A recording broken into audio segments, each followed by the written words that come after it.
The Blast from Our Past Network. Hey everyone, co-host Corey here. I just wanted to take a quick second and say thank you to all of our Patreon supporters. Without you, Podcasting After Dark would not be possible. If you would like to help the show grow, please consider signing up at patreon.com/podcastingafterdark. You can also support the show by purchasing one of our awesome t-shirt designs on our merch store at podcastingafterdark.com. or by picking up a copy of 7 Winters Alone by David Irons on paperback, hardback, or Kindle. Just search for 7 Winters Alone on Amazon or click on the link in the show notes. A free way to help out is to leave us a 5-star review on Apple Podcasts and Spotify. Those reviews are huge for us and really helps get the show in front of new listeners. Again, thank you all so much for the love and support you've given us over these past few years. It really means the world to us.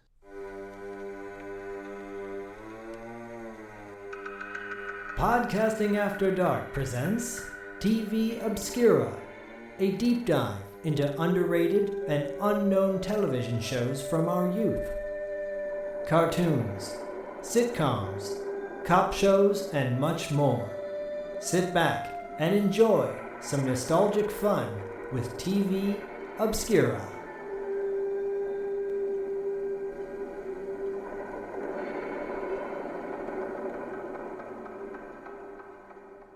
What's up, everybody? Welcome to the first TV Obscura of 2023.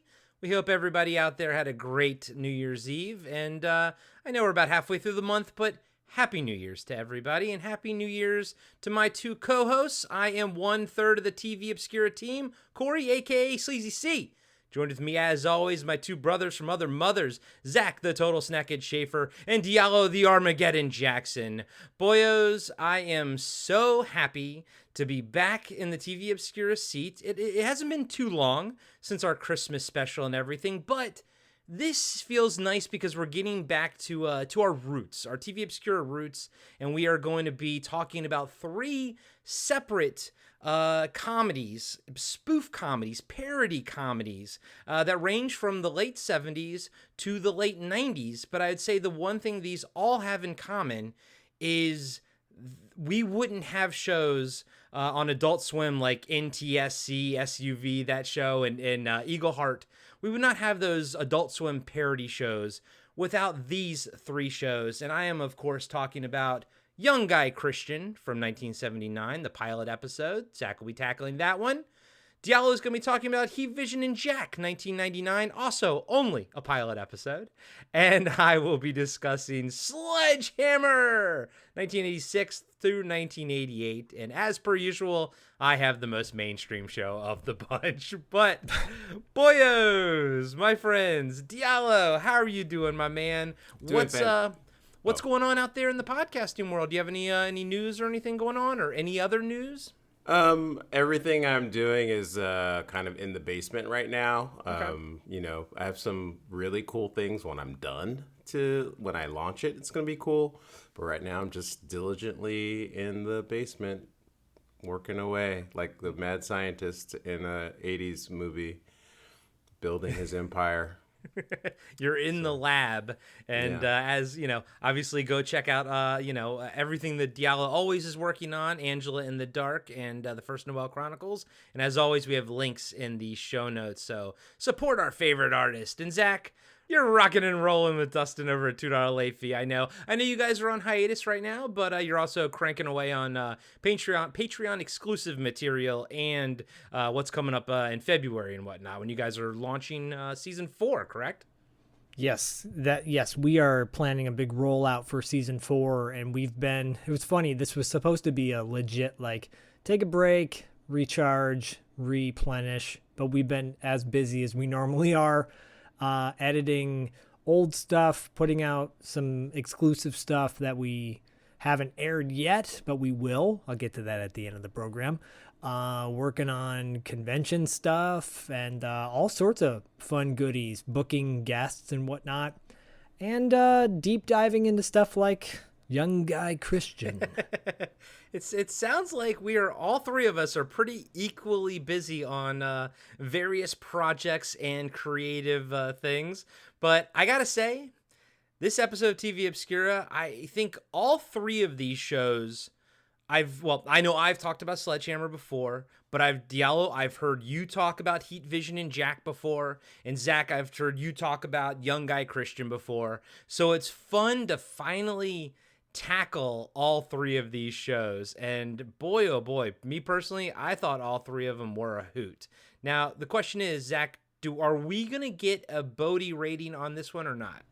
No, we're not. Okay. I didn't think we were. I didn't think we were. Part of me was like, should I? Because I'll go into the whole details of Young Guy Christian in a second, but I'm watching it and I'm like, no, that's probably not for him. Probably. Then not. I was watching Heat Wave, Heat Vision and Jack. Heat Vision and Jack Off, and I was like, no, I can't. Nope.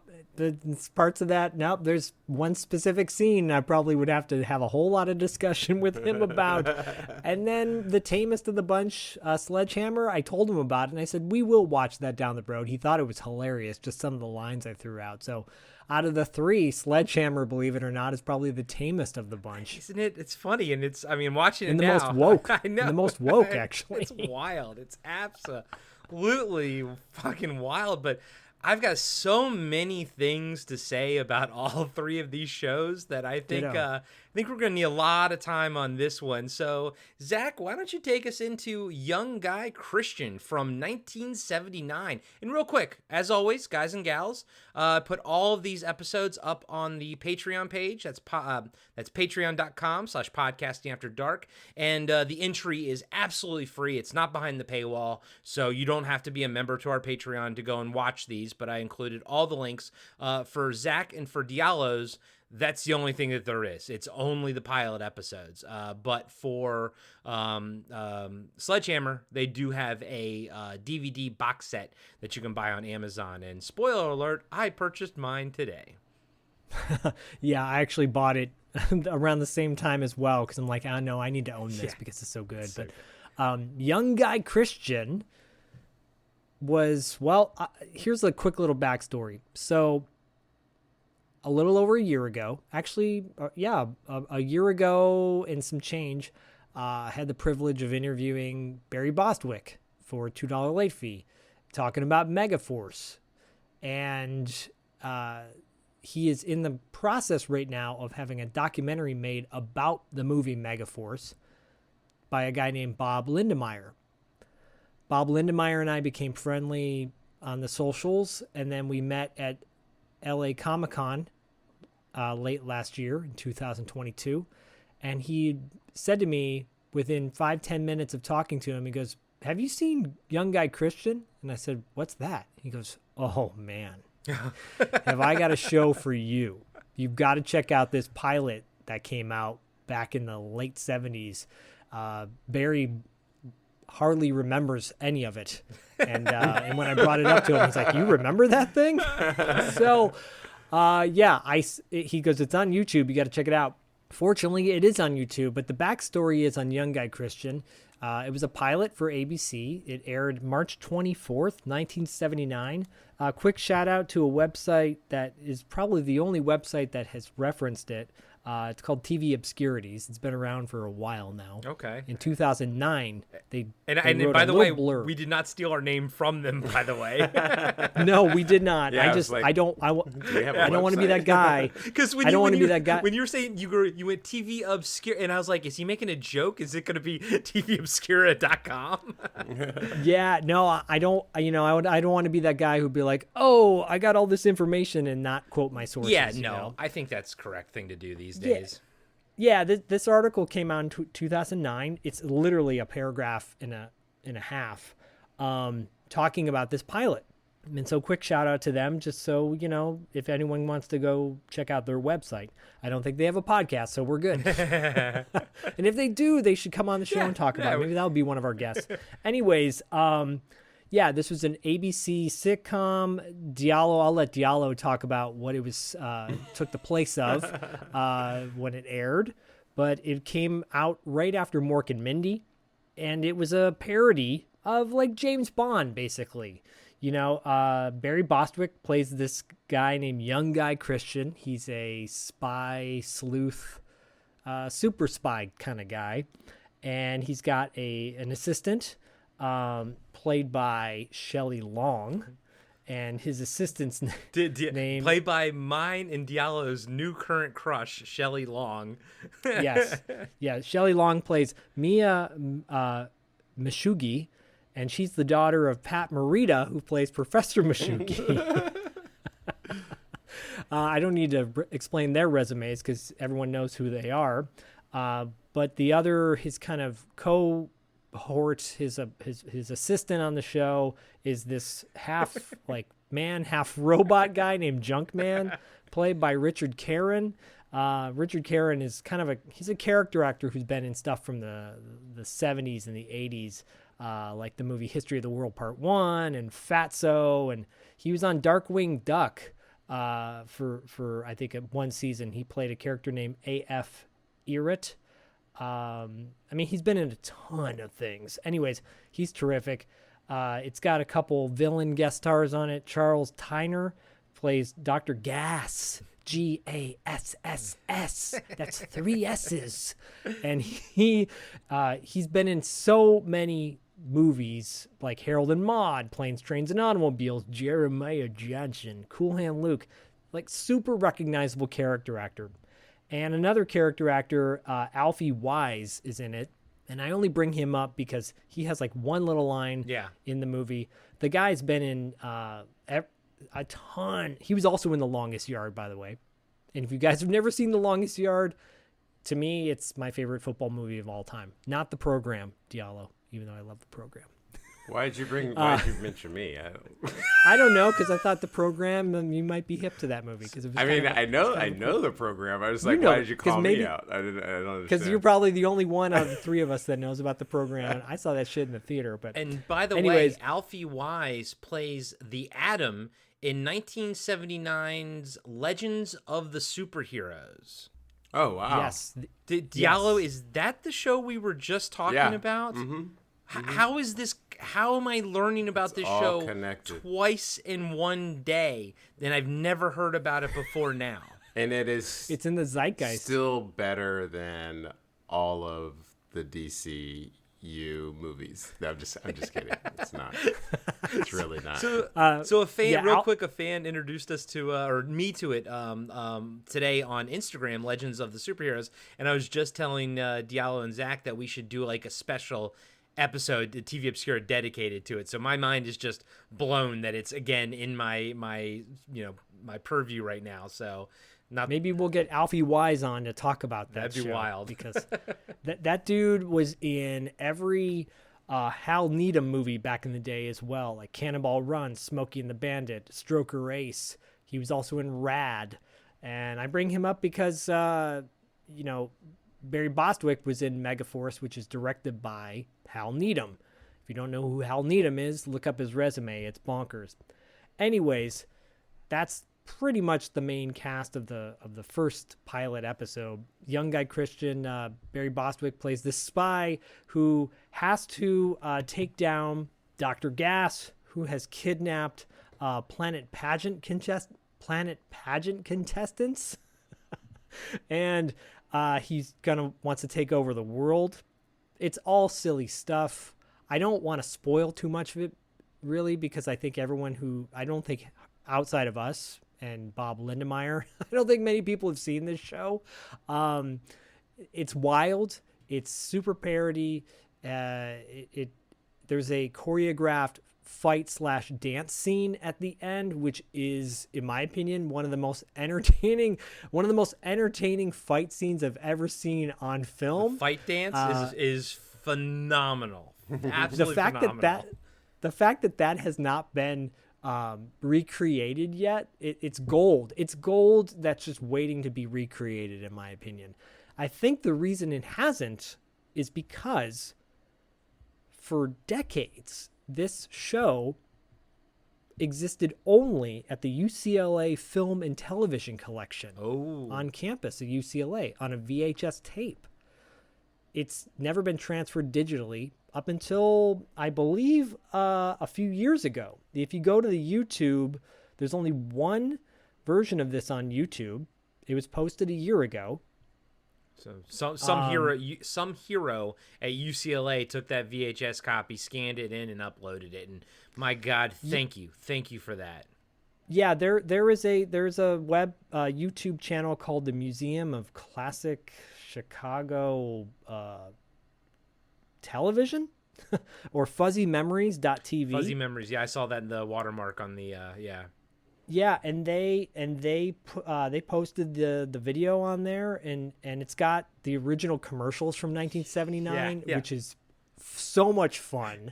And actually, what I love is the intro guy talking about the show. I love how he goes, "Young guy Christian." Like he put this weird emphasis on the guy. Yeah, it's a wild show in many ways. Barry Bostwick, most people know him from Rocky Horror Picture Show and Spin City. However, the cool kids know him from Megaforce. And this character is not too much different from the one in Megaforce. He's a ladies' man. He's kind of an idiot, but like you still love him for it. But also not an idiot. Like he's really freaking talented, but then makes buffoon statements or moments throughout. Like one of my favorite lines from this episode was, "I can't stay here in Cha-Cha while the world is on the brink of disaster." He's making out with his lady friend. It's a wild show. I just recommend the special effects are really good, like way better than they probably should have been. And the guy who worked on those special effects, his name is Wayne Beauchamp, Wayne Beauchamp, Beauchmap. I just want to give him a shout out because he said in this article he never got to see the final cut of this show after all the work he did on the show, which is a shame because I think he did a really good job. It's got thrills. It's got a torture chamber that's labeled with a neon sign. It's got a giant vacuum that sucks people up, and you got Shelley Long hanging from said vacuum. Pat Morita in his wacky wildness. Barry Bostwick with the greatest head of hair you've ever seen. Yeah, he basically took John Travolta's hair from Saturday Night Fever and put it on his head. It's glorious. And it is Barry Bostwick in all his glory. This guy does not get the credit that he deserves as a comedian. He's so funny with his timing. Young Guy Christian, I loved it. I'm going to throw it to you guys. Corey, you're like chomping at the bit. Go for it. What was your thoughts on the show? I can't handle it. It was so good. I can't handle it. I can't handle it. I can't handle how much fun it was. I thought it was hilarious. It has tropes that we see now that are kind of like standard in shows like this of this ilk. And I have to imagine that when this was created, those were kind of, fresher tropes. Yes, it's still a parody spoof of, James Bond type of stuff. But I mean, this was doing it in 79. This was doing it 15 years before, Austin Powers. This was doing it like 15 years before like Austin Powers was, 20 years. At 20 right? years. And it's all the pieces are already there. And on top of it, I got shades of anime with Pat Morita's character and stuff I felt was kind of anime-esque. Totally. And then Shelley Long. I grew up watching Cheers, but Diallo, I don't know if you can attest to this, but for some reason in this episode, I was like, uh-oh, I have a crush on Shelley Long here. And I was like, but why? I was like, I know Shelley Long. I've seen her before. But for some reason, this performance I very much enjoyed. I don't even know where to start. The boat that they're on is called the Flaunt, because he's flaunting it. It's so fucking good. Barry Bostwick's hair is fantastic. The show has just a great sex appeal to it. Shout out to the casting director. He or she hired a lot of busty women for this pilot episode. I knew you were gonna bring that up. Props to them, like so busty. And I'm like, you have a type. That's great. The villain was fantastic. Who knows if he was going to be like an ongoing type of thing. T to B, 30 minutes of pure joy, absolute joy. I was laughing. I was watching it on YouTube and sitting here at my desk fucking laughing my ass off at this thing. Diallo, you mentioned a show that it bumped for the for the night that this ran. What was that show called? So I was obsessed with this show called Angie, and I think it was only on for like one season. But it starred Donna Pescow and Robert Hayes, and it was I forget Dora Roberts, I think her name was the mother, Dorothy Roberts. Oh, Doris Roberts. Was she on Everyone Loves Raymond? Yeah, I think she was like the mom or something like that. Yeah, I just pulled it up on IMDb. Angie, 1979. It was Doris Roberts played Teresa Falco. Yeah, and then there was a sister that I think was on Rhoda, I think. I can't remember. But anyways. Deborah Lee Scott? Deborah Lee Scott, that sounds right. Yeah. So yeah, the thing that like I loved about that show is just it was actually the theme music. It's like Different Worlds by Maureen McGovern, which I still love it so much that it was in my running play list when I would run. Oh, nice. I love that song so much. Anyway, so when this started, they had the end credits from Mork and Mindy, and it was and they were like, we're not going to show Angie tonight. And I was like, okay, this show's got an uphill battle right away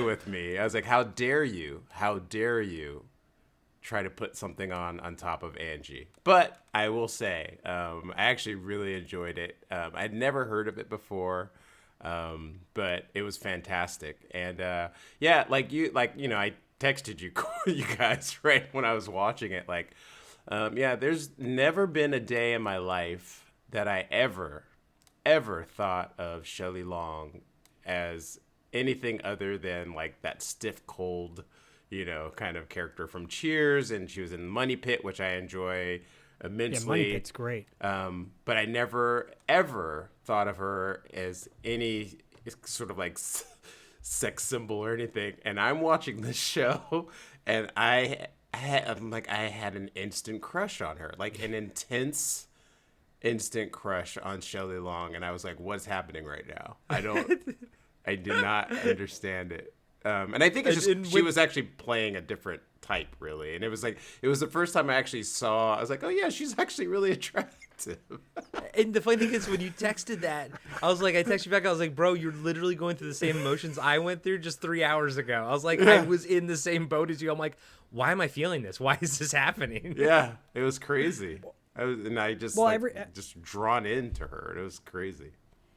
This is probably the only time she's ever played a role like this that I can think of. Yeah, because once she was on Cheers, she kind of played that type. In what was that the camp movie Troop Beverly Hills? Yeah, she's always played that type since Cheers. So I think the only time she ever kind of played sweet bubbly was in the Money Pit. I know, irreconcilable differences. Mm-hmm. That movie is depressing as hell, and she's like going through a divorce, and you're like, oh, that's not sexy. Yeah. Outrageous Fortune, right? She was still, which is a fun movie too, by the way. Yeah. I think she might have been. I feel like Bette Midler was more of like the sexy lady in that. She was more like uptight. She played uptight really well. Yeah.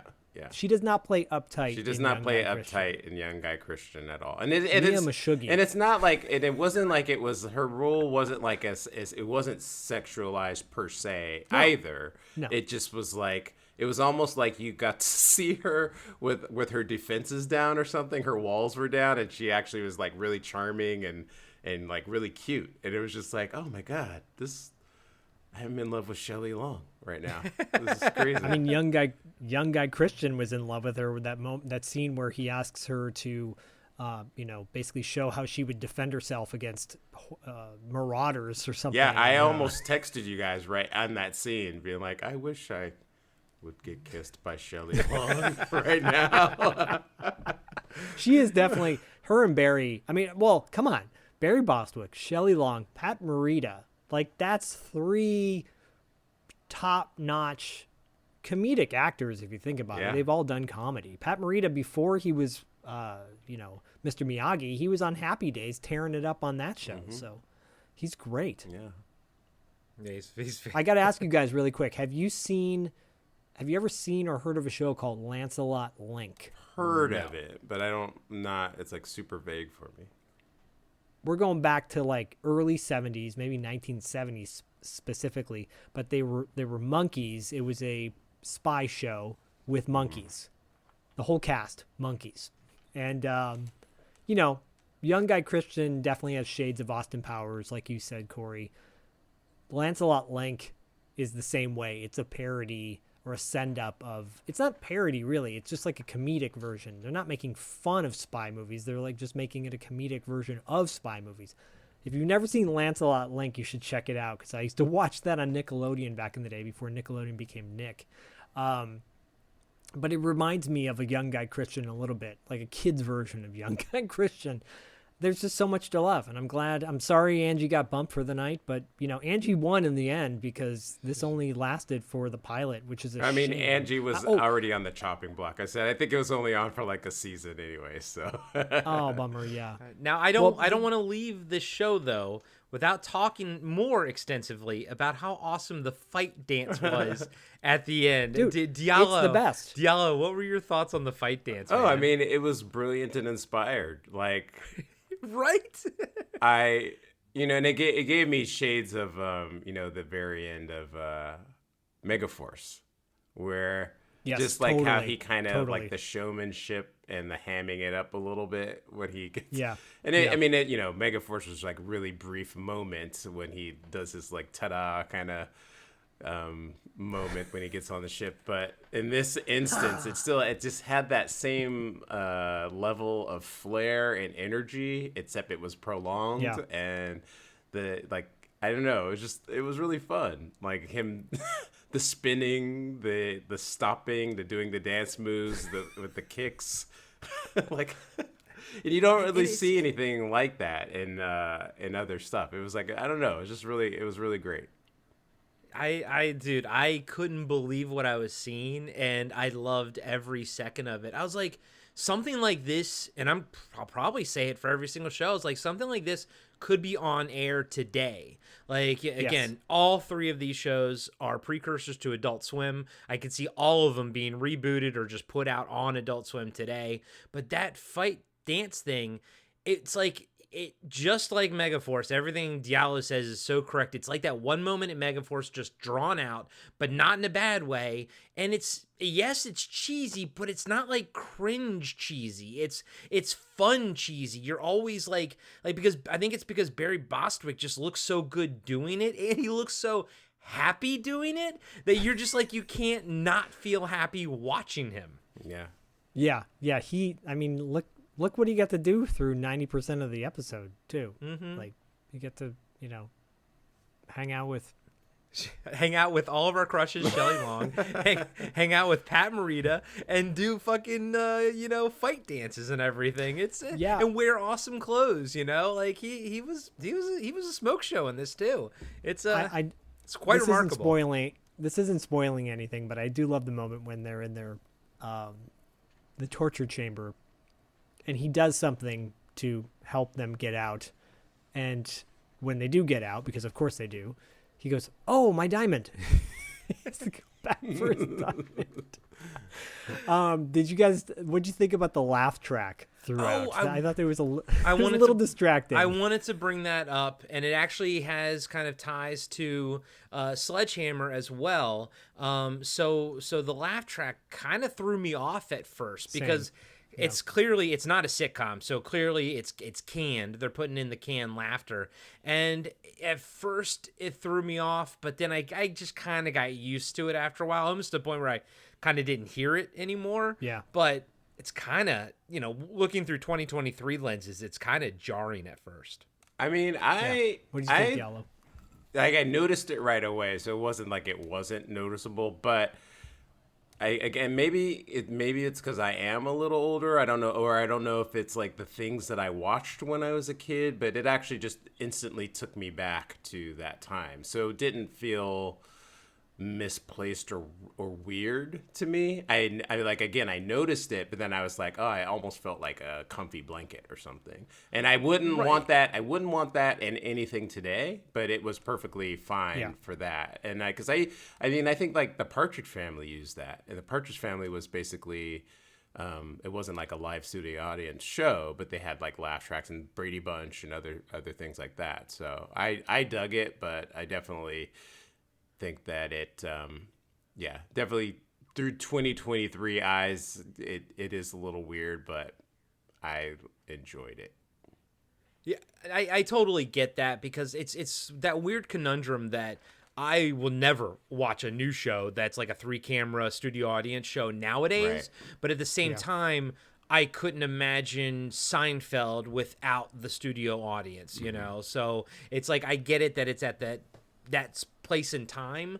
I just hadn't watched a non 3-camera setup let me rephrase. I haven't watched like a non sitcom show with a laugh track in a long time, that it took me just a couple minutes to sort of get back acclimated back into that, you know? Yeah, there were so many shows like that back in the day. So to me, it felt normal. Like, it was actually kind of weird when they had a show that was a comedy that didn't have one. If I'm remembering, like, kind of feel like Courtship of Eddie's Father was kind of like that, where it felt like they needed a laugh track just in the time and they didn't have one. It was a little bit more drama, though. But, it's just kind of like that was just how they rolled back then. Yeah, it's. I think clearly if they did this show now, they would not have the laugh track in there. And maybe even moving forward, maybe that was one of the things that held it back. Who knows? I did want to point out, too, that I brought up the fact that the commercials are in this, the original commercials from way back in the day, and they show a clip from Welcome Back, Kotter. Yeah. It was the tail end of Welcome Back, Kotter, right towards, they'd already lost Vinnie Barbarino, and they brought on this other guy who, for the longest time, I thought it was the same guy from Married with Children and Happy Days, you know, the sitcom killer. What's his face from Revenge of the Nerds? Ace from Love Boat. Oh, Darcy from not Marcy Darcy. It was Jefferson Darcy, right? From Jefferson. I loved him. I love Jefferson Darcy. But he typically, I remember people would be like, oh, if he showed up on a show, that was when the show was on the tail end of the that was the demise. I'm sure it was Ted a McGinley. joke, but No, it's actually true. Like, he would show up at the end of the show and it would get canceled. Like, he would up until Married with Children. That was his legacy. Well, if you look at Welcome Back, Kotter, so there's a great little bumper for Welcome Back, Kotter where Horshack's getting married. You guys have to understand he's probably like 18 in storyline on that show, and like they're gonna have a stag party for Arnold Horshack, and I think they lost Gabe Kaplan at this point. I think that was it. His wife Julie was on the show still, but I think he left. And I think they brought on this guy. I think his name was Bo. His name's Stephen Shortridge. That's the actor's name, but he played Bo De La Barre, and he was the one who came on at the end. He looks like Ted McGinley as well. It's very like milquetoast basic. Not Vinnie Barbarino. They just did not have the, because I'm a huge Welcome Back. Up your nose with the rubber hose.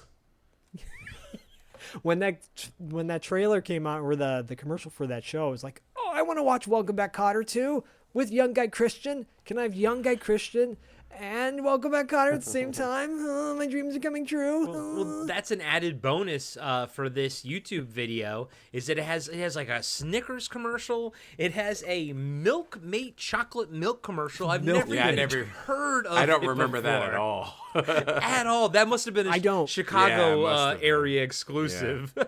And what I love about that is like this little kid is like, my childhood didn't have Milkmate, but now I do. And I'm like, you're still a kid. Was that a suntan commercial also? Yeah, there was a Coppertone commercial as well. It was May, yeah. So it was summertime. Of course.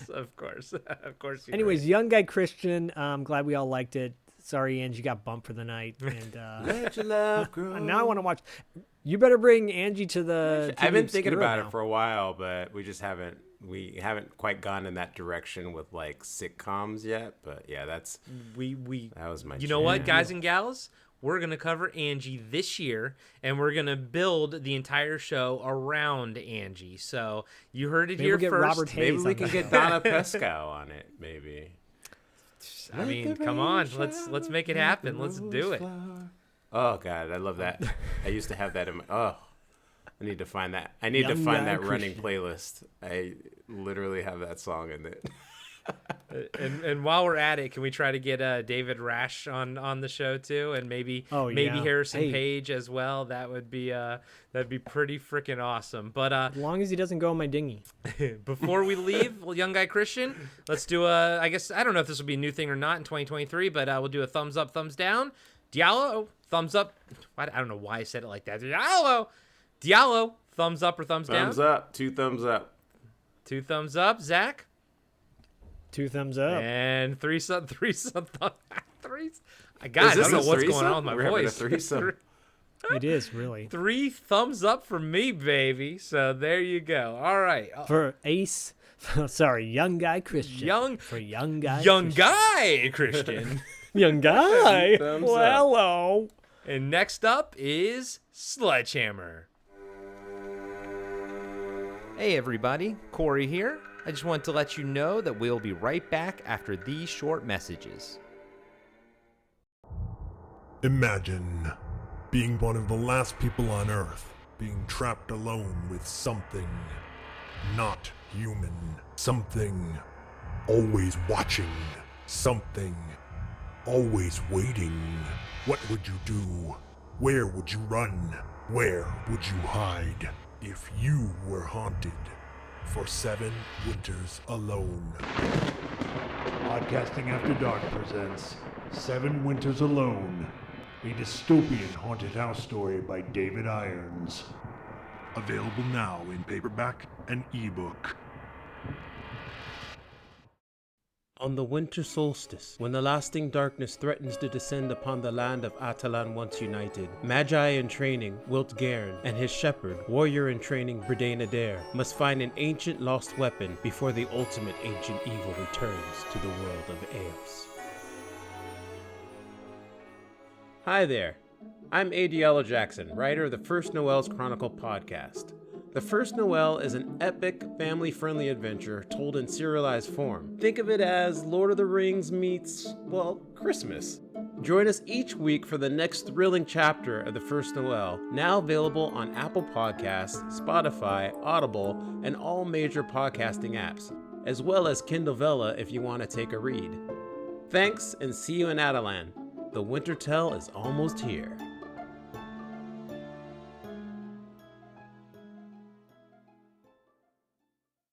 And now, back to the show. I wanna be a sledgehammer. I ain't talking about that show. Hey, this song is not as good as Sledgehammer. It could be my testimony. Well, apparently they actually tried to get that song, but Peter Gabriel was charging way too much to license it out. But, you know, that makes sense. Popping at that time, man. Yeah, he was. So, Sledgehammer, with an exclamation point, is an American satirical police sitcom that ran 2 seasons on ABC from September 1986 to February 1988. The series was created by Alan Spencer. He was a writer for One Day at a Time, Mork and Mindy, and The Facts of Life. And at 26, he was the youngest creator of a television series. Sorry, I got to get the IMDb up. Oh, should I have pointed out who created Young Guy Christian? It's okay. No. It's okay. Who gives a Yeah, fuck? it's okay. The show stars David Rasche as Sledgehammer. To this day, I mean, he pops up in so many different things, from Men in Black 3 to he was on Veep for a bit and everything. Every time I see him, and Zach, you can elaborate more on where you've seen him before, he's always Sledgehammer to me. Secession. If you're watching Secession right now, he is fantastic on that show. Okay. And if you're not watching it, you should. It's so good, and he's so funny. And your boy Fisher Stevens is on it as well. Oh, okay. Well, maybe I gotta start watching Succession. His partner, Dory Doria, is played by Anne Marie Martin. I don't personally know her from too much. She was in Prom Night 1980, which I have seen, did not love. Don't remember her in it at all. But apparently, she wrote the movie Twister. She wrote the movie Twister? Yes, she wrote the movie Twister.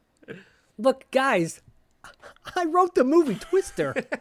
Come on. She was also in Runaway, and she was the hooker at the bar in Runaway, dude. Yeah, she's great in Runaway, actually. She's like, if you just come on, if you just give me that thing. And I forget what she says at first. Like, she's like, come on, I could just really turn you on or something. And then Tom Selleck says something to her to like get the fuck out here. And she goes, you wiener head. I'll never forget wiener head. It's a great, like the worst comeback line, but so classic. She was, Oh my God. She was married to Michael Crichton, actually. Okay. Oh, so maybe Michael Crichton wrote Twister. She was Wow. like, eraser? Wow. Eraser? Oh my God. And I then can erase his name. And then Harrison Page played Captain Trunk. You've seen him in everything from Lionheart, Quantum Leap. Lionheart, baby! Dude, is that where you know him from, Zach? Hell yeah, dude. I met that guy. We met that guy. We met him at the Lionheart Blu-ray screening. That's right, we did. That's right. Oh my God, man, that was lifetimes ago. He was also Dark Delicacies in Burbank. Yep. He was also on Columbo, Melrose Place, Sister, Profiler. I mean, this dude's been fucking working for a long time. He has almost 100 credits under his belt. A few little factoids about Sledge Hammer, kind of coinciding with young guy Christian. So the first 13 episodes had a canned laugh track. ABC gave in to Alan Spencer's request to remove it with episode 14 and on. The DVDs that were released do not have the laugh track on them, and neither do any of the YouTube videos that I watch. So they must have taken them from they must have ripped them from the DVD. So I didn't hear any laugh track. Did either of you guys hear a laugh track on the first episode? I don't recall hearing any. No. Okay. So No. yes, And thank God we didn't, because that would have really. I don't even changed things. remember it as having a laugh track, actually, when I watched it back in ancient times. So right, yeah, I don't either. At one point, the gun prop was stolen and used in an actual robbery. The first season was filmed on 35 millimeter, but the second season was filmed on 16 millimeter to cut back on the budget, because I think this show was kind of on life support from the get-go. New Line approached Alan Spencer to make a Sledge Hammer movie, but he passed on it for various reasons, and that idea became Loaded Weapon.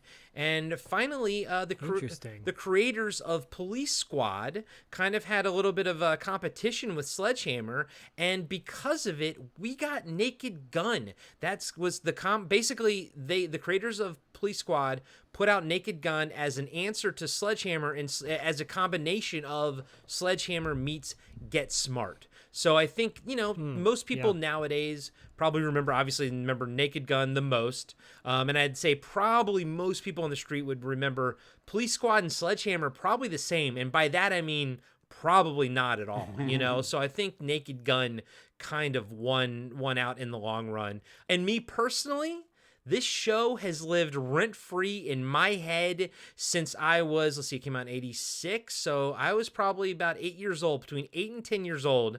I have remembered this show fondly and have not seen a single episode since. But as a kid, I would talk about this show with my buddy Luke. We would talk about when he catches the bullet with his teeth, that one episode. There was just so much good shit. And so, when I watched 2 episodes this time, I watched the pilot, and then I think I watched the second episode or the third. I just kind of picked a random one because I want to see how it sort of flowed. To me, honestly, it seems like they nailed they nailed everything in the pilot. It didn't seem like much actually changed going forward. But I had so much fun watching this show that I bought the fucking complete series DVD right after I watched the pilot episode. I think the humor is tight as hell. I think it's on point. I think it works in 2023. It's in areas it's misogynistic, but on purpose. Everything is satirical. And it nails it. I feel like it nails the humor so right. It walks the line between reality and fantasy. Like, so if you want a barometer, one end of the spectrum is Naked Gun, completely unrealistic. Other end of the spectrum is reality, right? This is somewhere in the middle. It's a little bit weird like Naked Gun, but it still sort of follows some rules of reality. And my God, T to B, both episodes that I watched were so much fun, freaking hilarious. The ongoing gag of him talking to his gun, and then everyone's like, "Who are you talking to?" And he's like, "Nobody, nobody." You know, I loved it. There were so many great lines. So he's like, "You want to pick on somebody your own size? Why don't you punch yourself in the face?" And the guy starts beating himself up, and he's like, "All right, we're done here. Just finish yourself off." And the guy beats himself. We're running out to of death. time. So good, so good. Diallo, what did you think of Sledge Hammer? And did you have any previous experience with it? Yeah, I mean, I watched it when it originally. I actually remember watching the pilot back in the day. I was at my aunt's house and watching it. I, loved it from the get-go. And I think I only really remember watching it for like the first year, maybe though. Like you said, I do kind of recall how it was all in danger of getting canceled like out of the gate. I was actually surprised it lasted longer than a season when I was like reading about it. But yeah, same, me too. Yeah, I mean, I loved it. I didn't at the time when it was on, I didn't understand the idea or the concept quite of what satire was, but that's definitely what I was responding to. But for years, whenever Sledge Hammer came up, I just immediately would say, "Trust me, I know what I'm doing." And yeah, dude. Yeah, so that's and I actually have something to say when we get to Heat Vision and Jack. I do have something to say about the depiction, like the misogyny that we see in Sledgehammer, and also a little bit tied into young guy Christian. Young guy Christian. Young guy Christian. Yeah. No. But it definitely it was purposeful, the way that they do it, and it's like in order to show you that it's not the right way to be, they have to show you them doing the wrong thing so they can show you that that's not the right way to be. So like sometimes people get triggered because they see this depiction and they're like, "Oh my God, it's showing you misogyny," but it's like it's actually showing you the misogyny so that you know not to be that way. And then it's the way they portray the character and the situation and showing the woman how she steps up.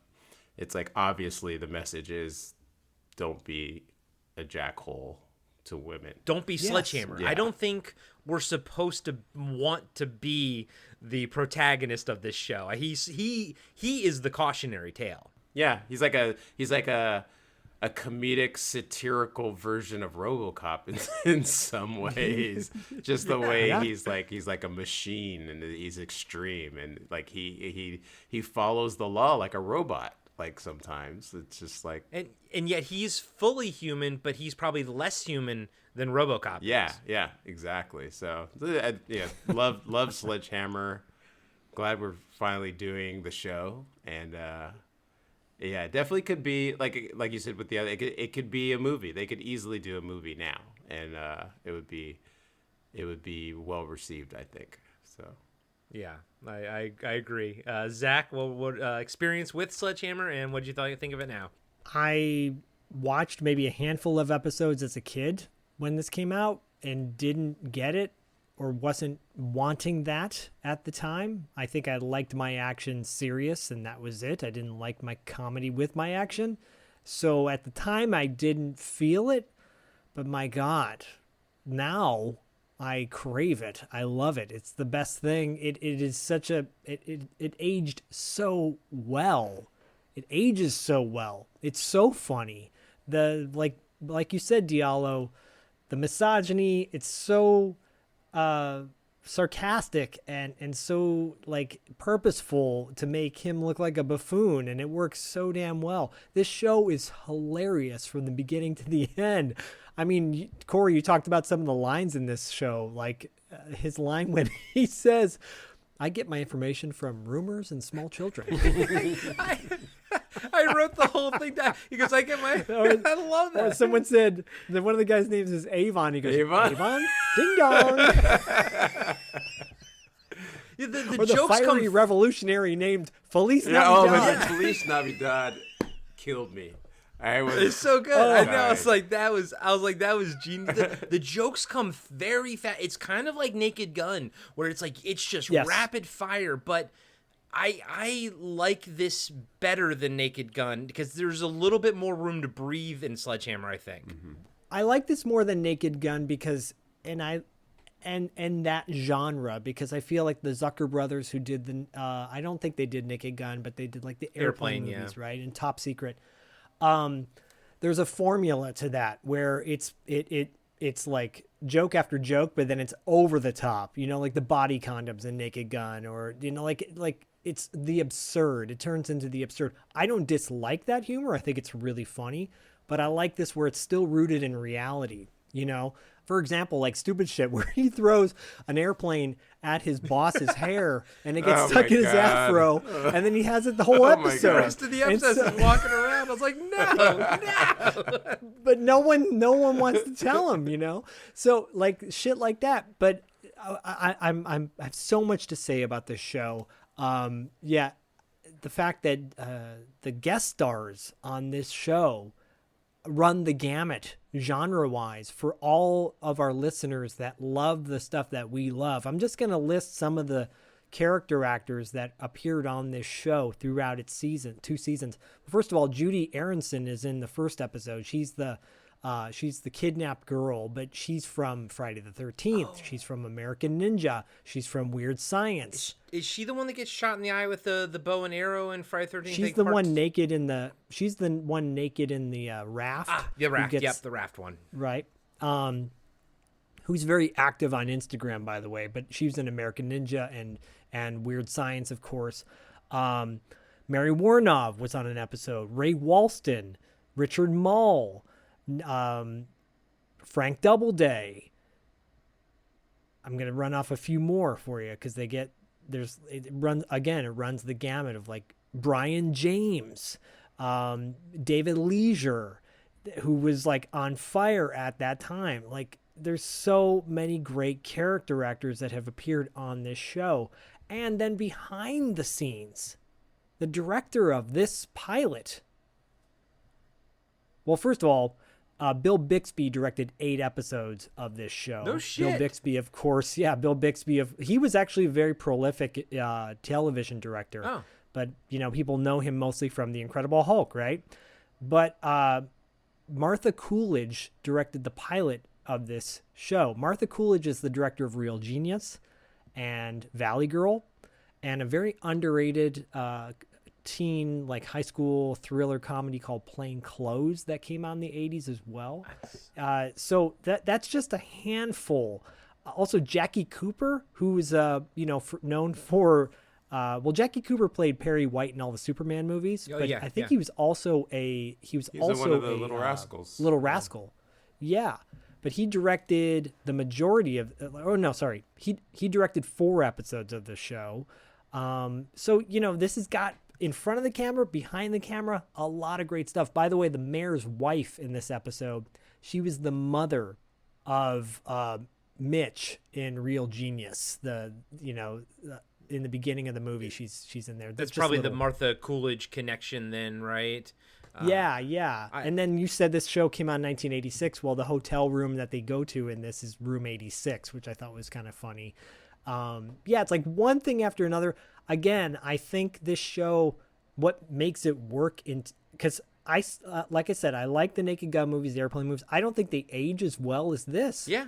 because I don't think this goes to that parody stuff. Yeah. It's just funny. And a lot of times You know, that when- parody, a lot of times they'll use very current references to parody. It's Yes. in Naked Gun, I think that's where it sort of gets lost. Austin Powers is another Yeah. one that does it. yeah, Which is, again, I love I Austin did Powers. but notice still. in this one and in Young Guy Christian. How do you guys say it? Young guy Christian. Oh! I did notice they did make 2 pop culture references of their time that made me feel old because I got them without even having to be like, I don't get that. I had to remember. It was like, it felt very current to me. it spoke to your soul. You're like, I understand like he that. would in young guy Christian when they Guy. said he was like we're gonna listen to the radio waves in your head and I can't hear you because Wolfman Jack is talking and I was Wolfman like Jack. oh wait, Wolfman Jack, that's really old. Oh my god, I'm old. And then If you guys don't know Wolfman Jack, that he's an icon yeah, of he the was 60s an and 70s. icon. And then in Sledge Hammer, he said the captain said something like I don't care if you're Pia Zadora, blah blah blah blah. And Yes. I was like, oh yeah, man, like damn, that's By the way, Pia Zadora apparently is still yeah. performing in Vegas. I follow which is her crazy. on Instagram. So. And I want to shout out David Rasche one more time. So when I first saw him, he was in Cobra. He was the photographer of Brigitte Nielsen. Okay. That gets knifed in the, there's that great opening scene where David Rasche is taking pictures of Brigitte Nielsen and they're playing Angel of the City. Angel of the City. Right, by Robert Tepper, which is a great jam, by the way, if you guys don't know that song. Robert Tepper did No Easy Way Out from Rocky IV. There's no easy way out. Angel of the City rivals that, by the way. It's a really great track. But David Rasche is in Cobra, and I'm like, oh, he's really cool. And he gets killed. And then I see him maybe a year later, because I think Cobra came out in like 85 or something, or maybe around the same time. And then Sledge Hammer comes out. I'm like, oh, is he going to be like a cool guy? Because he looked like he could be a cool guy. But he's a buffoon in this. But he's a buffoon. Now at 46, where when I was younger, I wanted to be so cool, so bad.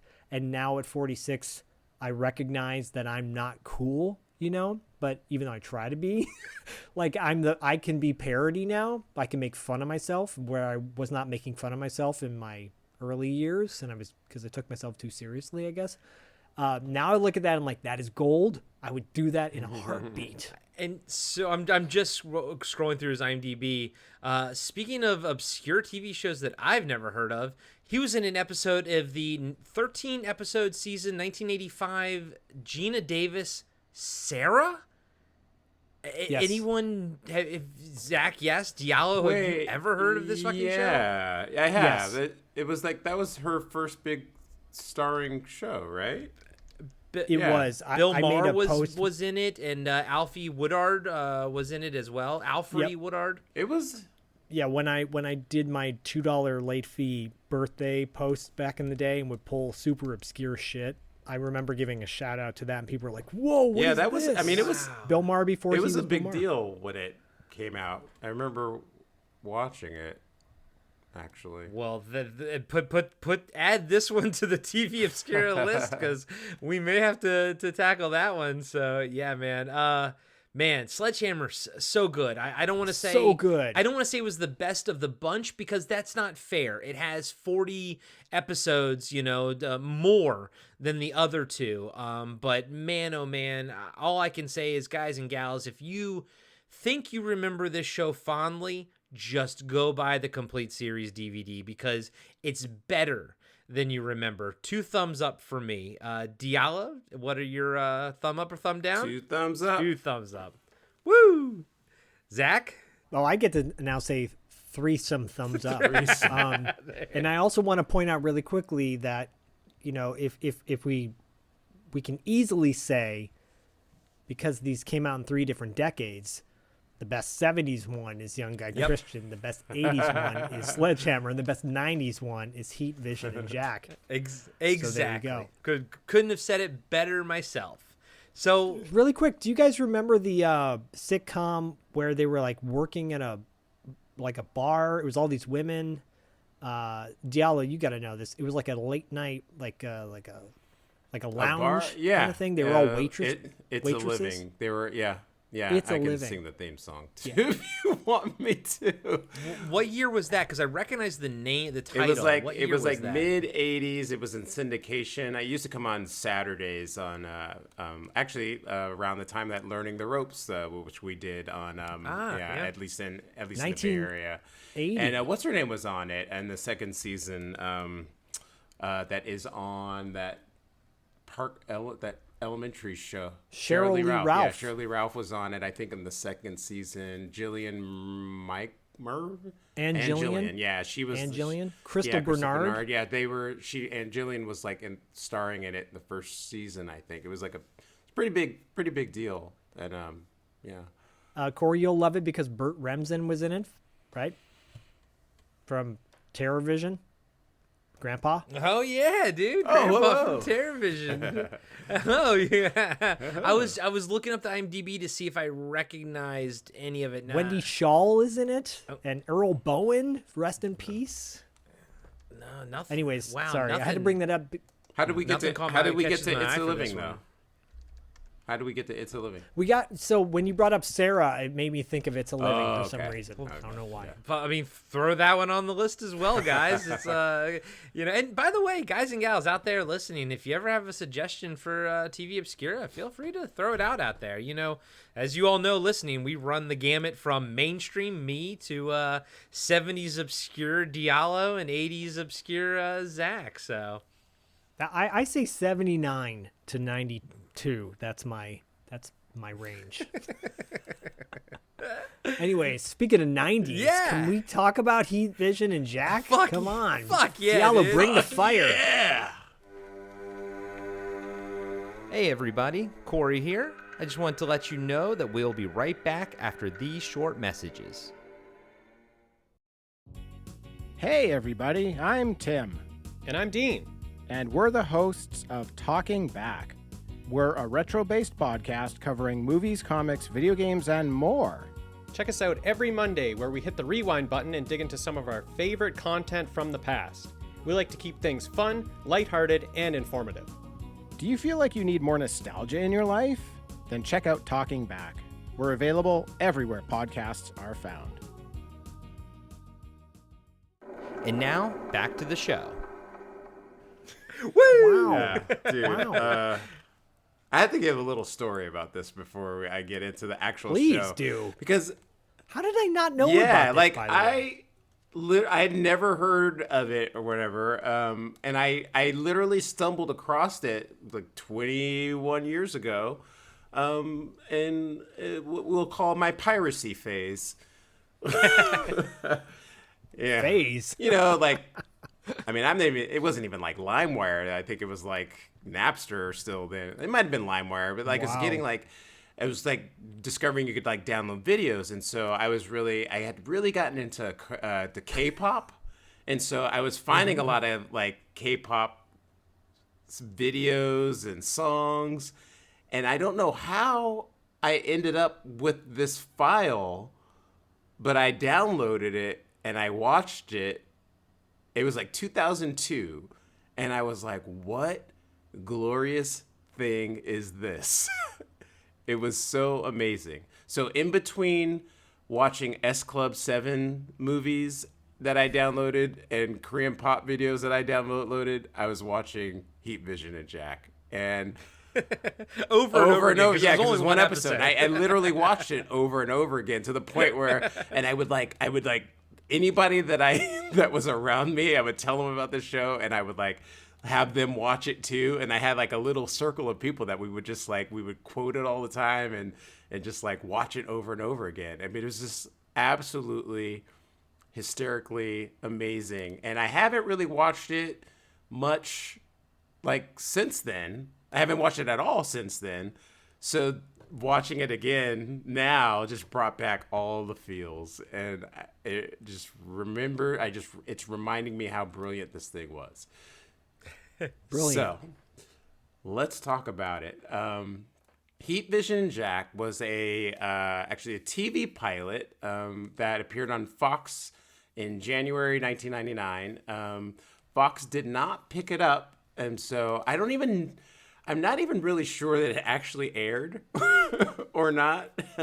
And just because of the nature of me finding it on the web, I'm not really sure if it actually, actually appeared on TV. But it was directed by a little guy. You might have heard of him. His name's Ben Stiller.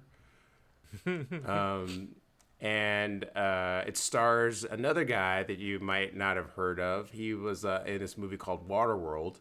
His name's Jack Black. Was he in Waterworld? Yeah, he was in Waterworld. Yeah. He was. Oh, Yeah. Oh, God. Look up That his was early probably shit. that's It's probably wild. like if we're dude. being honest, it's the peak of his career. Yeah, it's wild. He was in some great stuff back then. He's in the sequence where he's like the airplane. He's the airplane pilot, the seaplane pilot in this one sequence in the movie. Owen Wilson, that is Heat Vision. Actually, Jack Black plays Jack Austin, who is an astronaut, a former astronaut. Those are like the two main stars, and then also we do have to say though, the real quick.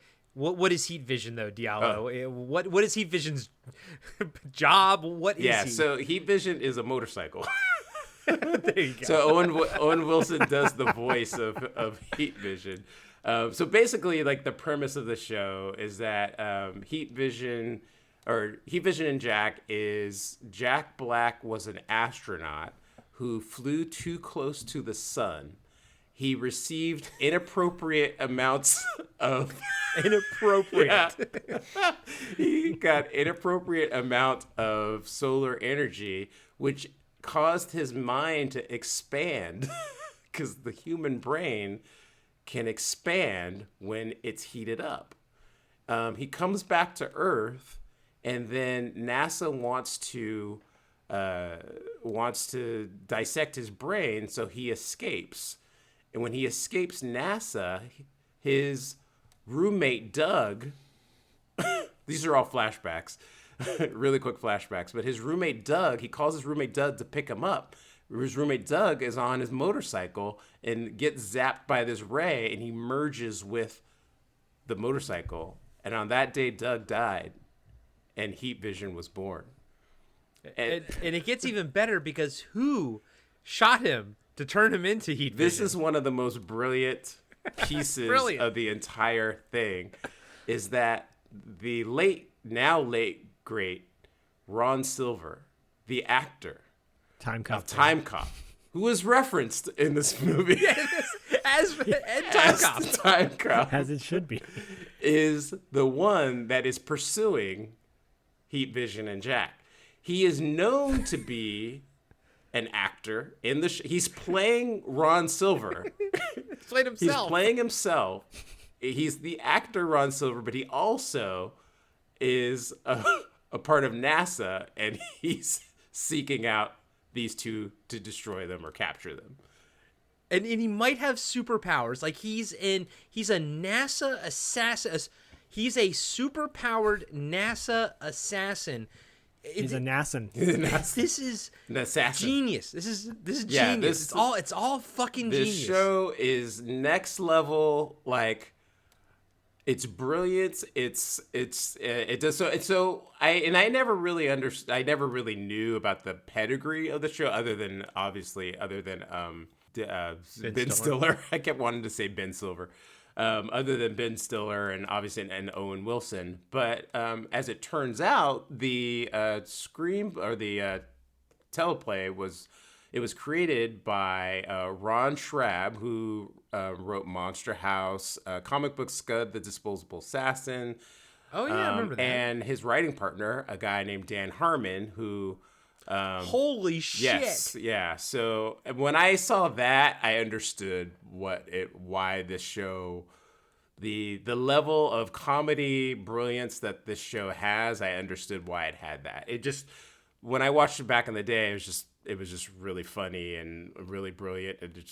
When I saw Dan Harmon was involved with it, I understood that level of pedigree it had. So yeah, and I guess the story about this is that the two of them were, and this I pulled this from Wikipedia, but the two of them were getting some run in Hollywood, and so they wanted to, they got a deal with ABC, and they wanted to get out of the deal, so they decided to write what would to them would be the greatest TV show, or their favorite TV show ever, which was Heat Vision and Jack.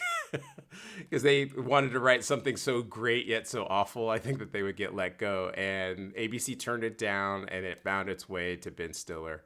And the rest is history, literally, because no one ever saw it, and and it's been in the dungeon of the vaults ever since.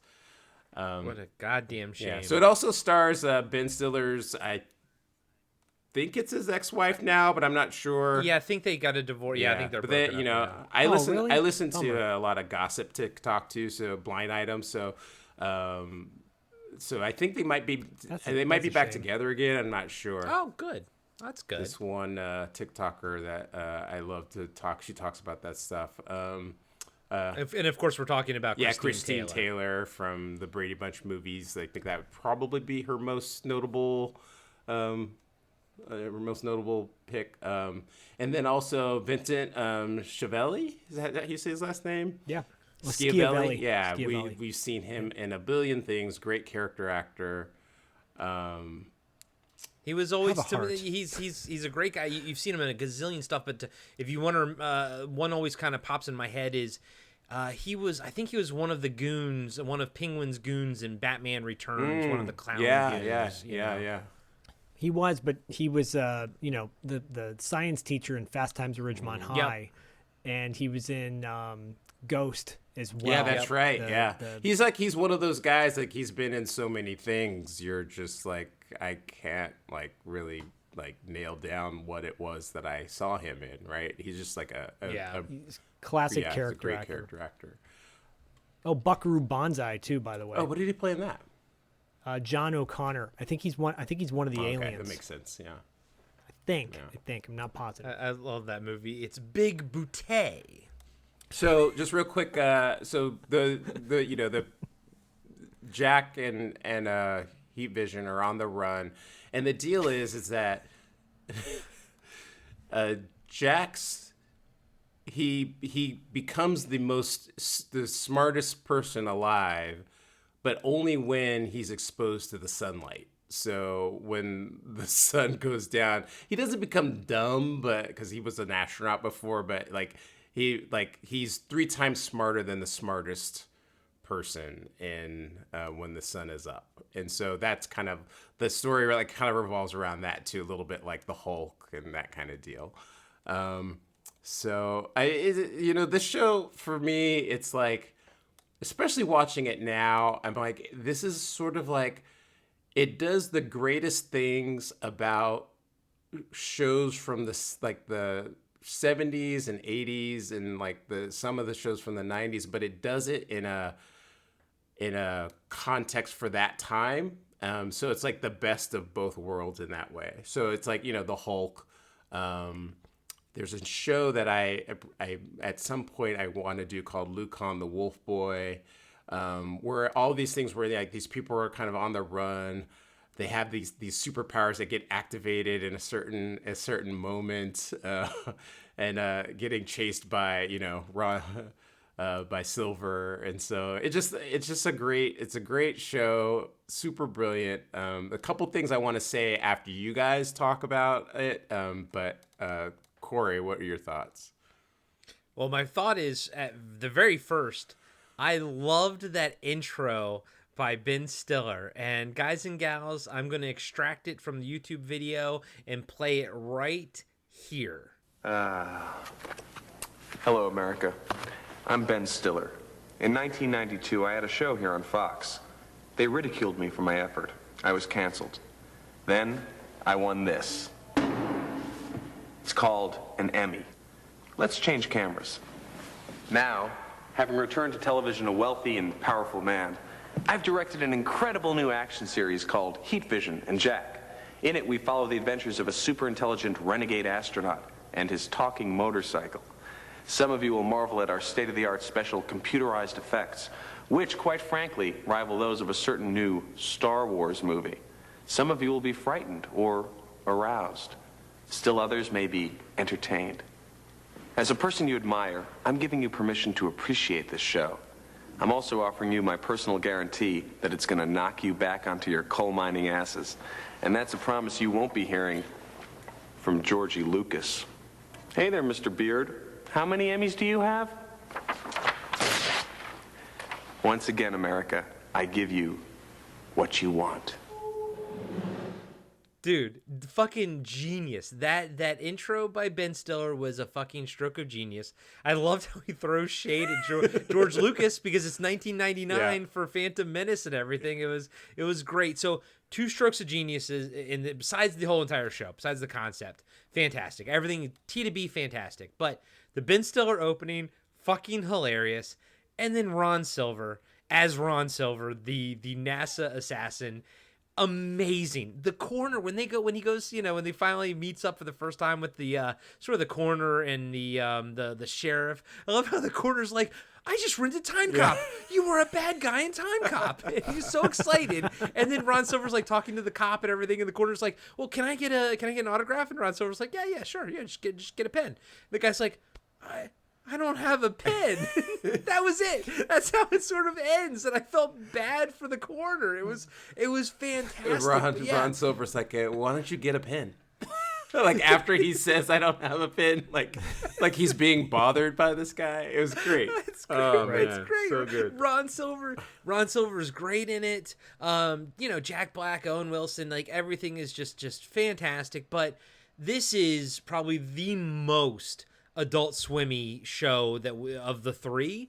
But Zach, you mentioned it. It's interesting how we are covering three separate decades, and I think it all goes in a straight line to Adult Swim and all the live action shows that they put out and everything. All of these shows had to come before it.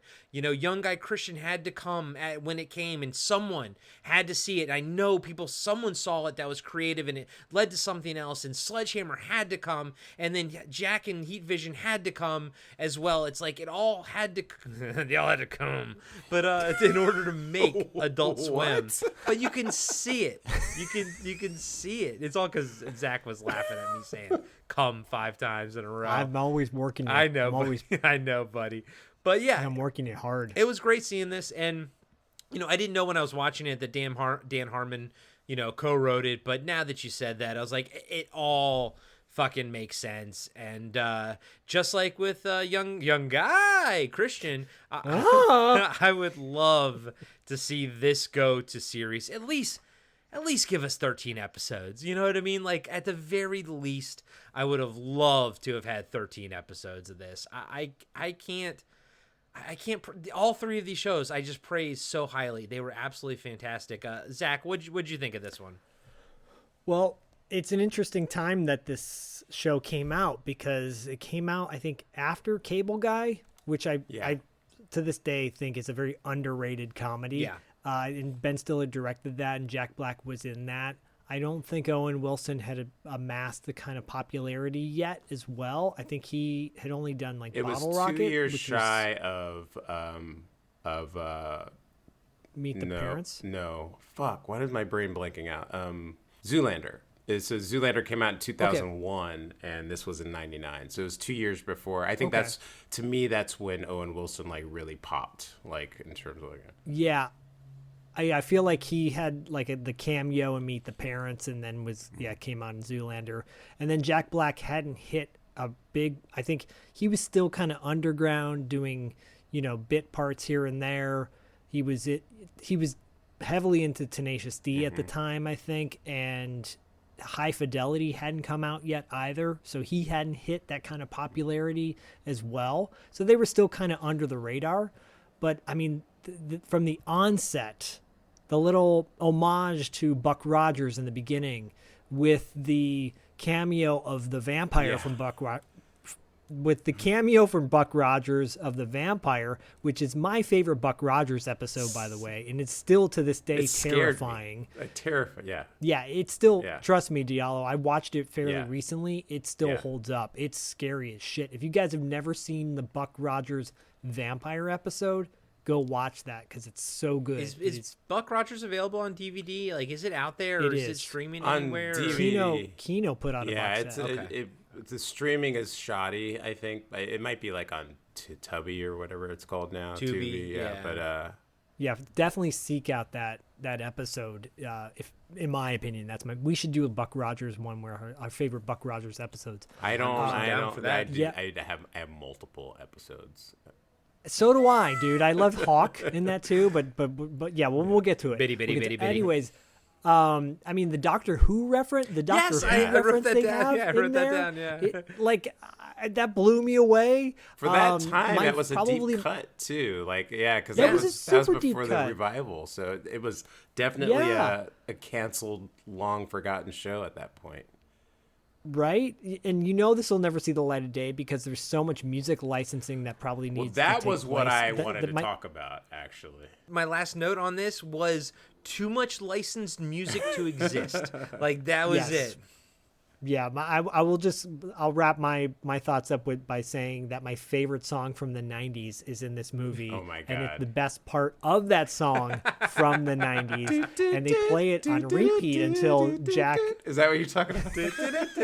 Yes, it is.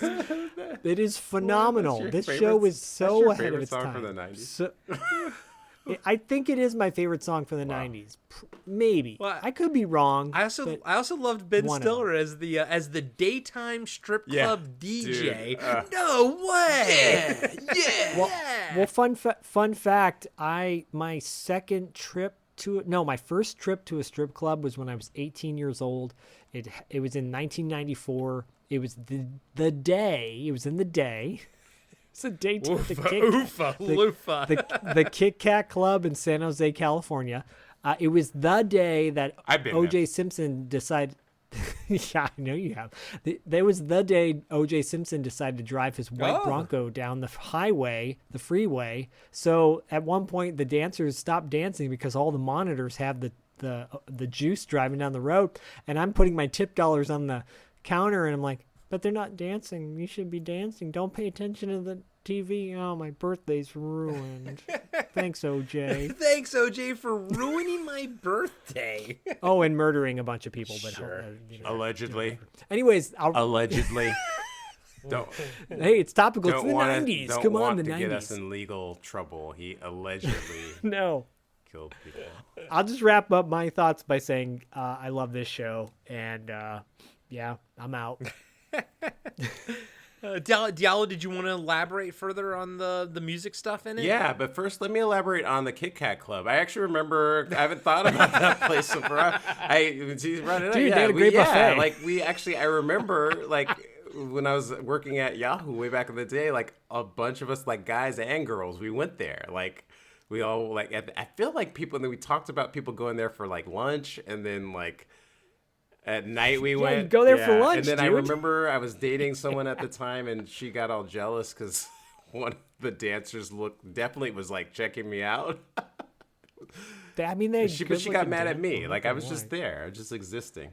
Well, come on, you were just there. But yeah, so the music. Let's talk about the music because the soundtrack was actually a total banger. So it starts. Oh, for sure. Starts off with "Situation" by Tom Jones. Awesome. I didn't know that was I didn't know that was Tom Jones. By the way, "Situation" by Tom Jones. And then "Semi-Charmed Life," a Third Eye Blind. That's your favorite song from the 90s. I think it's it's in my top 5. Sure. If I only knew another song by Tom Jones, "First Starter" by The Prodigy. No, Firestarter. I'm sorry. Kickstart my fire starter. Yeah, and I recognize that one because I think it was on Wipeout or whatever, the video game. So I know that song like the back of my hand. Come play with me. "King Nothing" by Metallica. Yes, yeah, recognize that. This one was interesting. This was during the fight scene. This one was interesting.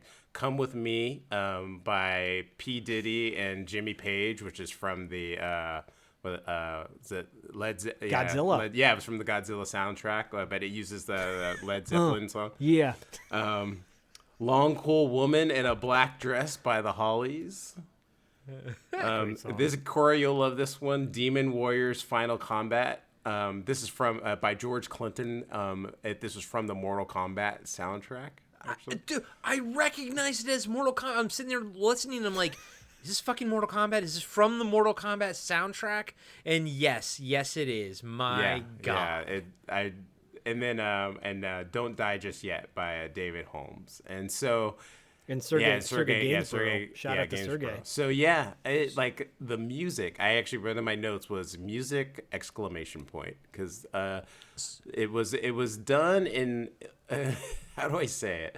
It was almost like the comedy parody version of like Miami Vice when it came to the music, where like the music actually helped elevate the entire affair, and it had really good pieces of music. It wasn't just what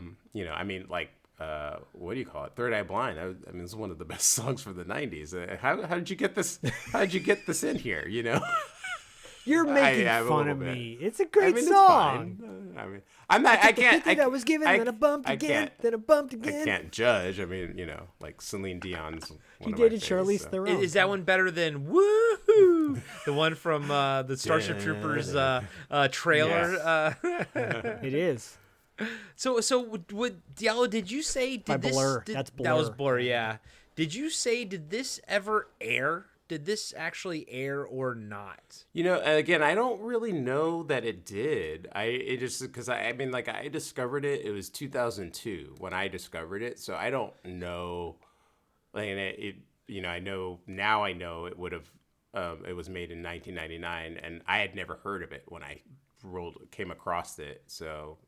Because my question is, do you think it was ever intended to air with all of that music? Like, was it just intended to be internally, circulated through Hollywood, as a pilot? But I mean, I guess the answer is probably no. I think you always shoot a pilot intending it for it to air. But I'm just wondering how they got the release of all that music, or did they not care because it wasn't going to air anyways? I just curious how they even got all that music, Yeah, I mean, so it was Fox Godzilla was a Fox property, right? I think maybe they were all just like companies that Fox. I'm just pulling shit out right now, but like maybe it was just a company that Fox owned. Fox Music or something like that. Maybe they owned all that. Well, I feel like Interscope Records was the label that had Prodigy, and I think they also had Third Eye Blind. P. Diddy, right? Didn't he have a deal with Interscope at some point? Yeah, maybe they were owned by Fox. It's all speculation, of course. Yeah, we're kind of just we're doing like right? detective stuff right now, so. Yeah, we're doing young guy. Young guy, Christian. Oh, dude, this was awesome. Like, I can't even express to you all properly how much I loved each and every show here. Before we leave Heat Vision and Jack, let's all go around. I give this one 5 thumbs up. But thumbs up. Zach, what do you give this one? I give it a DP, double penetration thumbs up from the Kit Kat Club. And Diallo, what do you give this one? I give it 3 times the smartest person in the world thumbs up. 3 times the smartest person in the world thumbs up. Could this be the best episode of TV Obscura we've ever done? And I don't mean like recorded. For 2023. But there you go. But like TV shows, like these, all 3 of us loved all 3 of these shows. And I think that says a lot. I also think it says a lot about humor when you do it correctly. When you make it sort of timeless versus trying to like make current references and stuff like that. Those are fine and all, but I think we see now the shit that actually lasts is the stuff that can be satirical, like Sledge Hammer, but you're not relying so heavily on current, references and gags and stuff like that. And I think that's what kind of lends itself to sort of stand the test of time. But young guy Christian was fantastic as well. And, Heat Vision and Jack was great.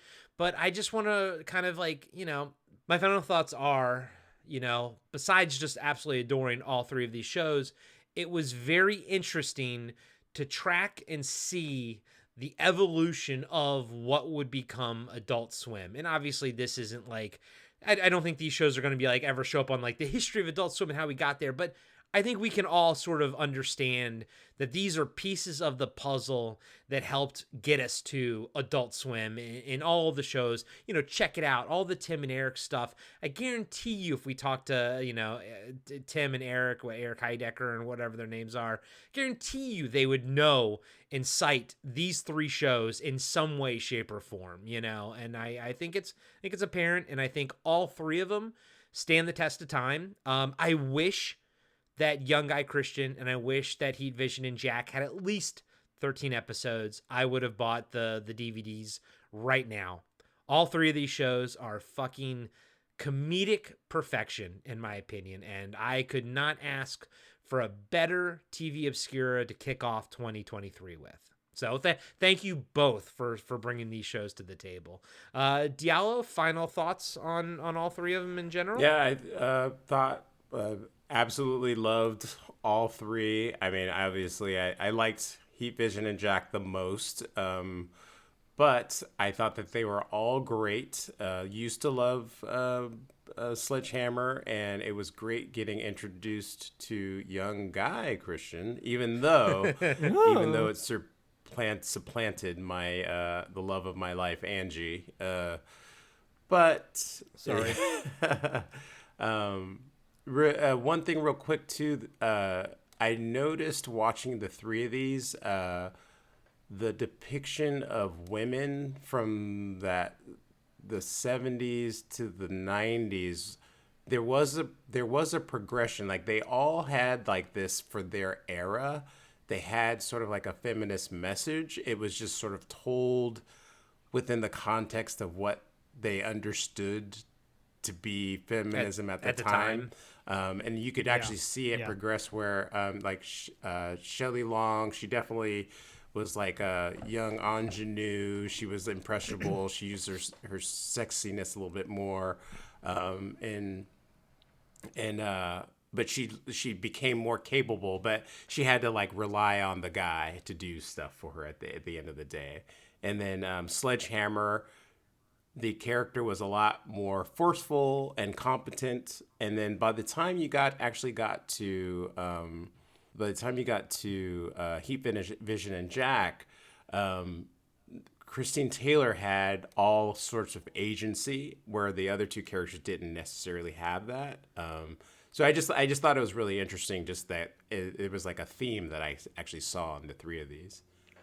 And can I actually take that one step further and say that there was also a visual theme to that as well? Shelley Long spends probably about a third of the episode in a bathing suit. And then in Sledge Hammer, Anne-Marie Martin, she's a cop and she's wearing cop stuff, but it's still skirts and things. Mm-hmm. And then Christine Taylor in Heat Vision and Jack she's like a sheriff, but she's wearing the full, I don't want to say masculine, but pants and button-down shirt, and so there's even a visualness. The female characters actually wear more clothes as these shows went on, except for the part when she's wearing no clothes at the end. I mean, she's making out with Jack Black. When she's wearing a bed sheet. But other than that, Ben Stiller, damn dude, you're letting your girl. Jesus, Zach, freaking caveman. They're all blondes too, by the way. They're all blondes. That is too. true. Maybe that's why I liked them all. I don't know. Anyway. And I had one final thought.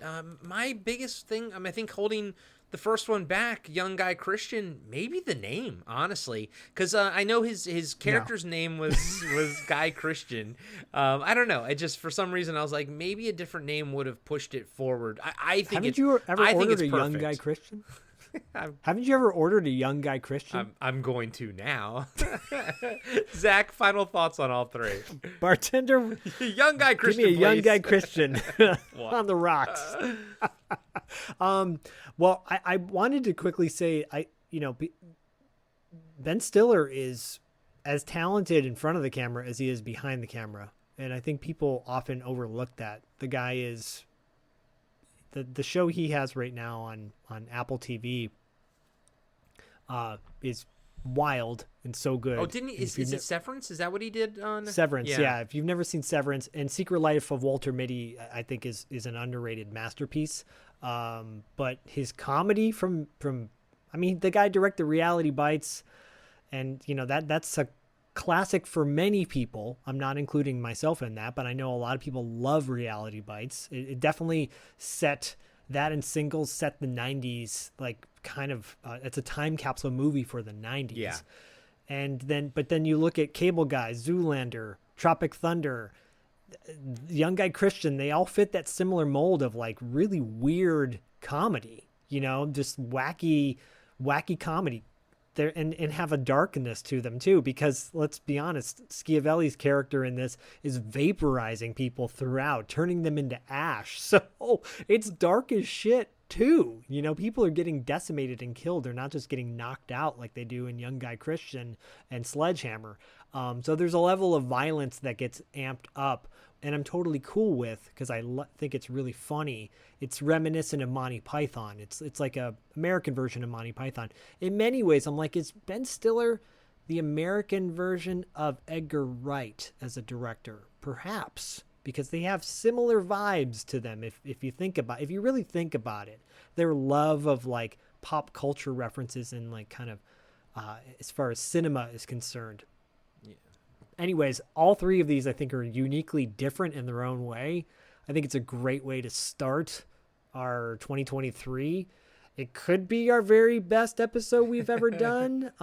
But you know what? I'm going to say there's more goodness to come. Comedy's easy though, I think also. Comedy's easy. There's so much to love about all three of these.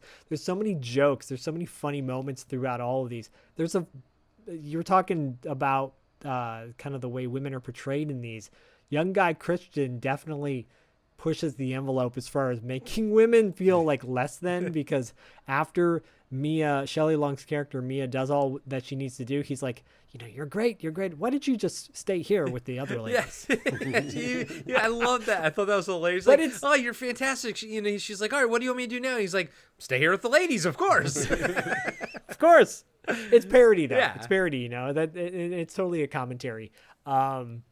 Yeah, no, I loved it. I loved every bit of it. And then I was kind of shocked to see Jack Black making out.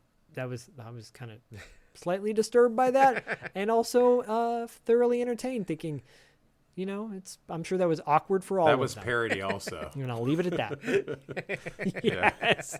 And I'll leave it at that. But I'm just happy that we have all of these. I'm so glad that we all brought something totally original and unique too. They're all original and unique. Sledge Hammer, the most mainstream, but still, I think, flies under the radar for today's audience. And a show that I'm shocked that, you can still buy the DVD box set of. So I was Thank God. I know. I was like, great. That's freaking awesome. So now just give me a DVD, I guess, with just the one episode of Young Guy Christian, the one episode of He, Vision, and Jack. I would just take the DVD of that. I hope these don't disappear off of YouTube, because they are truly, especially the other two, not Sledgehammer because you can buy the DVD, but the other two are truly unique, and I hope that they don't disappear off of YouTube like the playlist that had Werewolf that we used to cover. Now that's completely gone, and it's like, oh man, really? Damn it. David Irons, thank you. Yes, thank you for what you do. Amen, brother. And thank you both for being such awesome co-hosts for TV Obscura.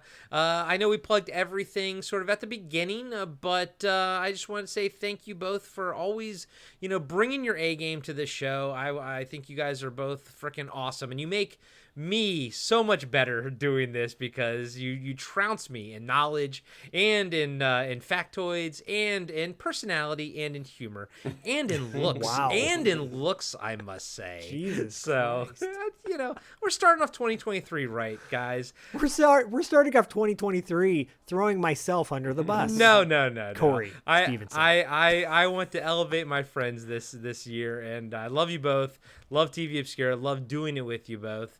Do you want to plug anything else, Diallo, at the end of this? Anything else? What's your website? Where can everybody sort of find everything you're working on, in the future when it pops and everything? So my primary website is adiallojackson.com. And then I also have a website called Forge Creation Digital, where I put all of my projects up. And then I have First Noel Chronicles website, which I just did a really big redesign ahead of the new audio recordings that are going to be coming up on it.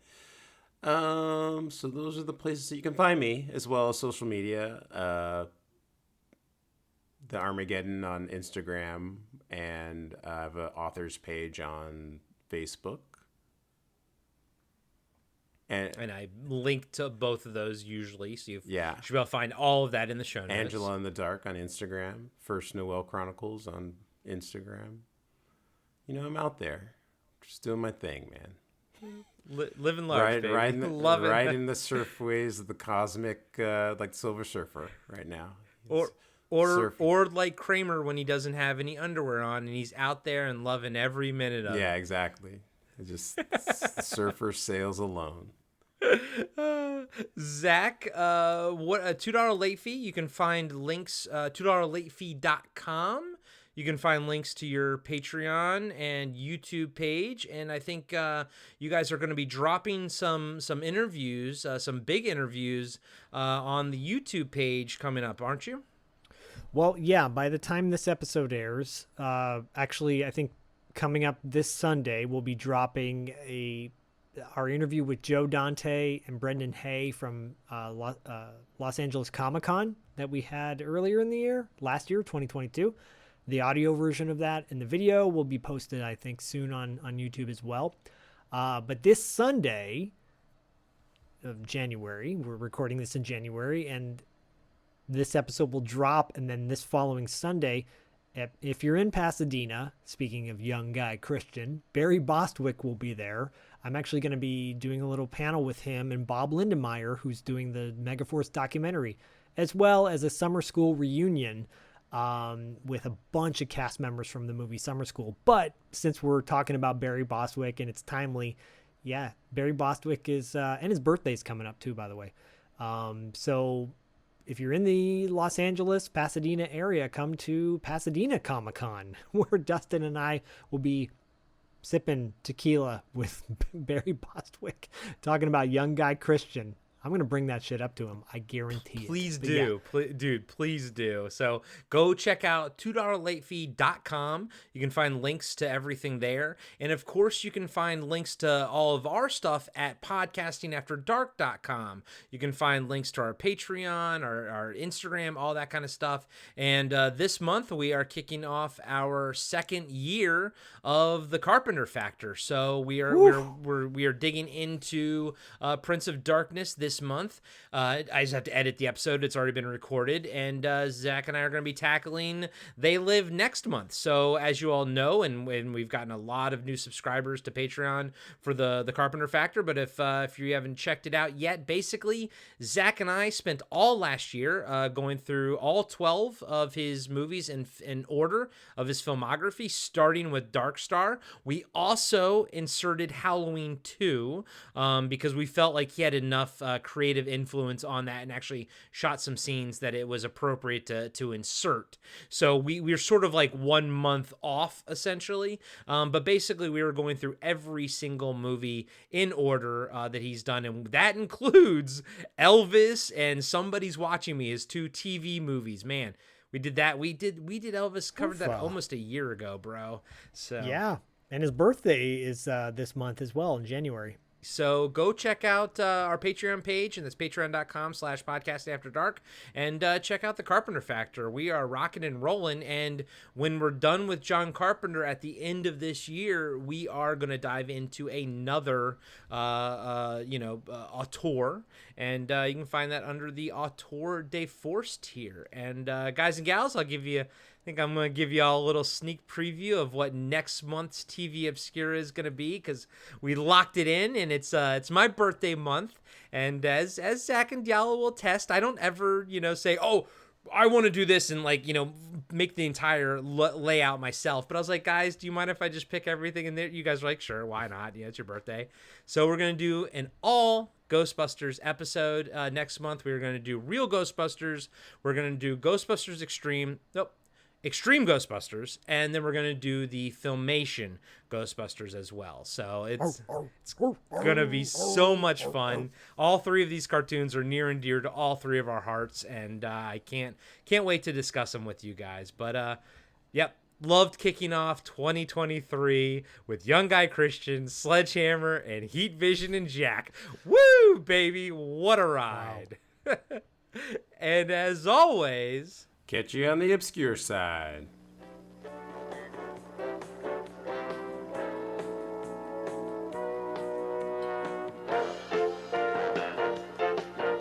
Be sure to subscribe to Podcasting After Dark and give us a 5-star rating on iTunes. Support Podcasting After Dark on Patreon. Follow us on Instagram and Facebook at Podcasting After Dark. And visit us next time for another installment of Podcasting After Dark with Corey Stevenson and Zach Schaefer.